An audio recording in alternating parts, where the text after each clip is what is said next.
Hello, welcome to Unicorn Princess Tarot. So, ito yung reading natin for fire sign, Aries, Leo, and Sagittarius. Take only what resonates. Bali, hindi ito magre-resonate sa lahat kasi hindi ko talaga makukuha lahat ng energy ng fire sign sa mundo. So, kung gusto mo, pwede kang magpa-personal reading, Jing Tarot Trader.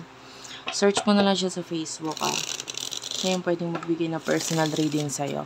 And for those of you na gusto maka-experience ng palm reading mula sa akin, nagbibigay ako niyan, pero kailangan mo lang mag-avail ng bracelet na piyaw bracelet na binibenta ko sa TikTok. Ayun yung mga example nun. Mga crystals yan. By the way, yung crystals ay ano yan may mga health benefits din siya. So, and nakaka-attract din ng swerte. Actually, yung depende sa crystal na gagamitin. Kung ano yung gusto mong ma-attract sa buhay mo. Yan. And may mga health benefits sila. So, try them. Okay. So, anyway.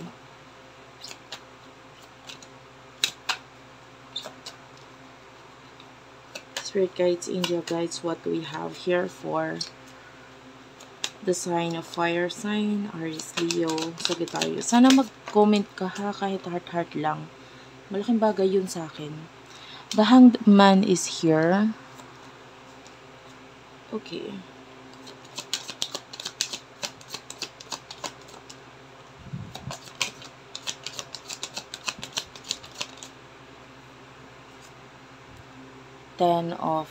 This is a Two of Wands. Three of Wands, Three of Pentacles. Bottom of the deck is the Six of Cups.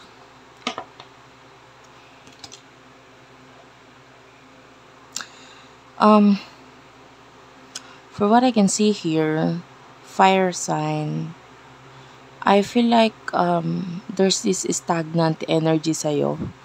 Might be you're waiting on something or someone, and nakakita tayo ng mga plano sa'yo on how to increase your finances, more on ganon.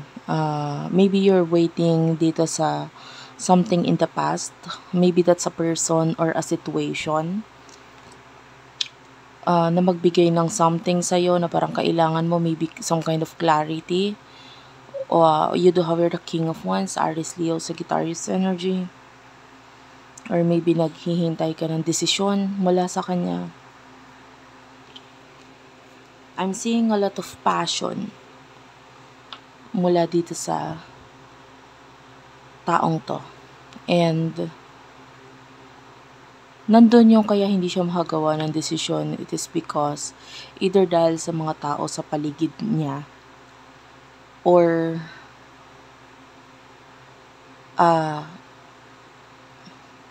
maaaring kasi kung magdidesisyon siya nung may kinalaman sa inyo, pwedeng kasi mali or hindi pwede.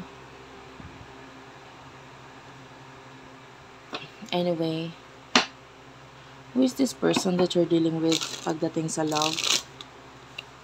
Pagdating sa love, sino tong person na kakonect mo for the sign of fire sign? Please, spirit guides, angel guides.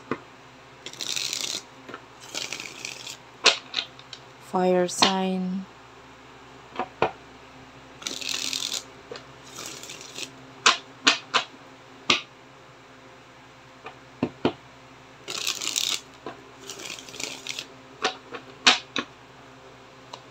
Sino itong person na kakonect mo?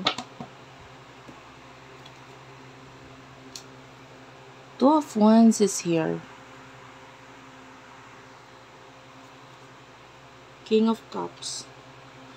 Ace of Pentacles, Taurus, Virgo, Capricorn, Cancer, Scorpio, Pisces, Aries, Leo, Sagittarius energy. Okay.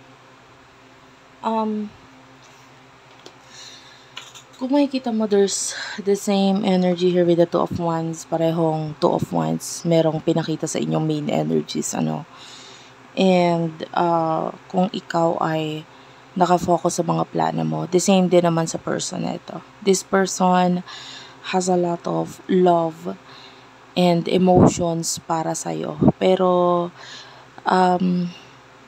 I feel like ramdam niya or alam niya na ikaw ay naghihintay. But, hindi rin siya para gumawa ng movement. I feel like there's a lot of new beginnings na pinagdadaanan or ginagawa, nangyayari dito sa person na ito when it comes sa kanyang pera.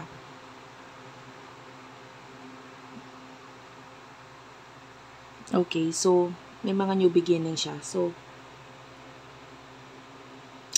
I feel like may nahanap siya or maybe yung new beginning niya ngayon ay kailangan niyang pag-focusan kasi malaki yung pinapakita dito pagdating sa kanyang stability. So, you're dealing with a person na pwedeng workaholic. I can see a person na hindi nawawala ng plano sa buhay. Laging meron. And, you could also be dealing with a person na sanay siyang may mga tagasunod or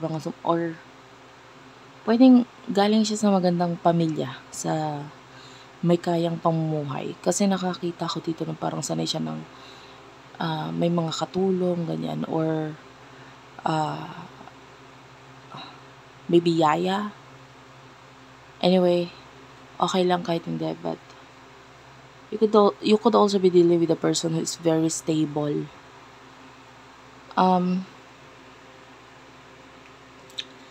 Ano yung emotions ninyo sa isa't isa ng person na ito?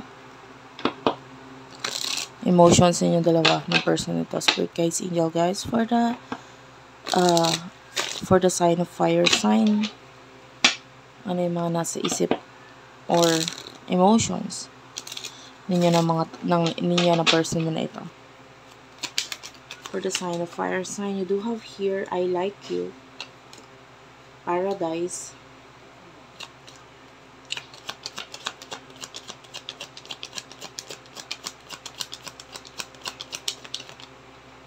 mirror is here, and the golden mirror. Could be dealing with the twin flame or soulmate. Cupid's arrow is here. Love call. You do have your love. So, nandun yung love or emotions ninyo sa isa't isa. Gusto mo siya eh. We do have your I like you. Gusto mo lahat na nakikita mo sa kanya. Like his or her face, physical features, kung ano man yung pinagkakabala niya, karera niya ngayon. May times na napapawaw ka na lang kasi you see this person as a perfect person. Wala kang nakikitang pangat sa kanya. With the paradise, I feel like for some of you, alam mo na magiging masaya ka na makasama or gusto mong makasama tong person na ito. Kasi nakikita mo na he or she has everything na gusto mo or kailangan mo sa buhay mo. So, nakikita mo siya as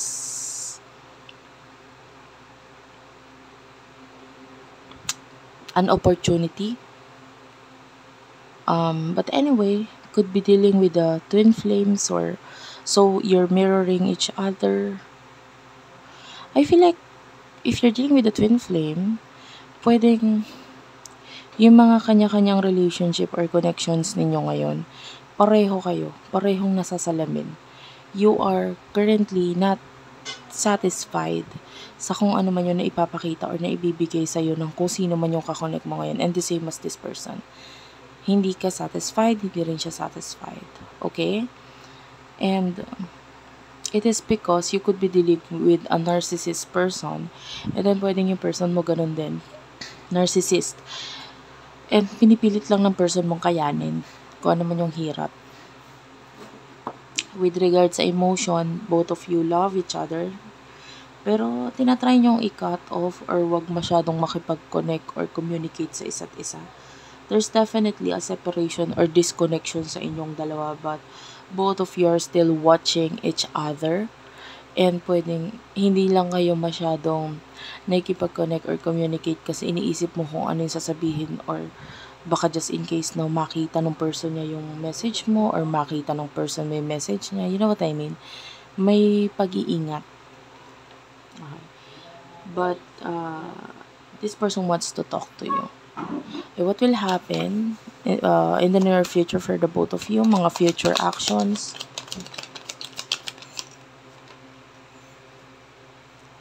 Coffee cup is here, girl with a snake, hand of cards, and the grim reaper. In the near future, you do have your separation, the sword and rose, and you do have your ascending, one more card.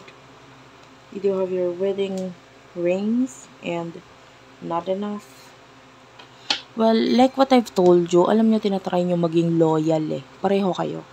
And for what I can see here with the coffee cup, itong connection na ito hindi pwedeng madaliin, lalo na may another connection na involved dito. So in the near future, I can see both of you still playing the game with the hand of cards. So nakita natin na walang chance pa in the near future for the both of you kasi pareho ninyong kailangan i-transform pa yung mga buhay ninyo. I feel like in the near future, you will be focusing on the third person or the third party or kung sino man itong isa pang kakonect mo, you will be focusing on that person. And you will try your best na ayusin kung ano man yung mga dapat ayusin sa kanya. Okay? And yeah, transformation is with the phoenix. It's like with the snake, you know that this person is not capable or hindi kayang maging katulad ng ini-expect mo, which is katulad nitong person na ito, hindi niya kayang gayahin. Pero as much as possible, itatry mo na maging ganun yung mindset niya, na maging maayos siyang person. Pero the energy here is that hindi mo kayang baguhin yung isang tao agad-agad, lalo na kung hindi siya ganun talaga. So, it will be mahabang connection sa inyong dalawa. I get the energy of separation sa inyong dalawa na person na ito, and both of you will still try to connect or cut off each other. Yeah, but you know, if you're dealing with a twin flame, kailangan itong separation na ito in order for you na mas mag-grow ka pa as a person, and yung person mo mas mag-grow din siya sa sarili niya. There's this union waiting for the both of you, pero hindi pa sa ngayon. Because for now, there's a lot of fear, ego issues sa inyong dalawa. And also at the same time, there's this other connections na nagpapagulo sa connection niyo. Na, I don't know if there's marriage na involved, high chance na meron. But, yeah, I feel like kailangan lang talaga to para magkaroon ng transformation sa inyong dalawa. But anyway, hindi mo kailangan ikabahala kasi like what I've told you, hindi niya kayang pilitin na yung person nakakonect niya or ikaw, no? Yung person nakakonect mo ay maging katulad niya, and the same din naman sa kanya. Kahit anong pilit na gawin niya na yung person nakakonect niya ay baguhin, hindi niya ito mababago at hindi niya ito magagawang maging katulad mo. Okay? Wherein both of you are just denying na ang gusto niyo naman talaga ay ang isa't isa. Thank you for watching. I love you all, and bye-bye.